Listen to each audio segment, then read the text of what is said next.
আমি বান্টি দাস। পায়রাটা কালার দেখুন, এটা অন্ধ্রা পায়রা। আমি যে মঙ্গলাগিরি পায়রা আনিয়েছিলাম লালশিরা, তার পেট দিয়ে বেরিয়েছে। ইউনিক কালার, মানে এত ডার্ক লাল। হ্যাঁ, এই পায়রাটা দিয়ে আমি পরে মাস্টার পেয়ার বানাবো এই পায়রা, কারণ এই লাইনে পায়রা উঠছে ভালো।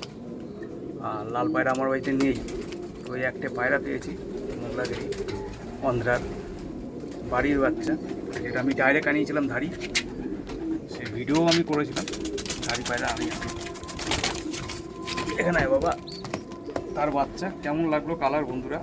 লাল পায়রা তো প্রচুর পাওয়া যায়, কিন্তু অন্ধ্রা এরকম লাল মানে খুব রেয়ার কালার অন্ধ্রার। যাই হোক, কেমন লাগলো বন্ধুরা বাচ্চাটা, ভিডিওতে জানাবেন কেমন লাগলো। আমার তো খুবই পছন্দ হয়েছে। দেখুন, লাল পায়রা আমার বাড়িতে নেই, এই ফার্স্ট লাল বাচ্চা হচ্ছে অন্ধ্রার। হ্যাঁ, খুব সুন্দর বাচ্চা হয়েছে, অ্যান্টিক অ্যান্টিক কালার ফেলে। এর আগে সবুজ বাচ্চা ফেলেছিল অন্ধ্রা লালশিরা থেকে, লালশিরা তো ফেলেই। থ্যাংক ইউ বন্ধুরা।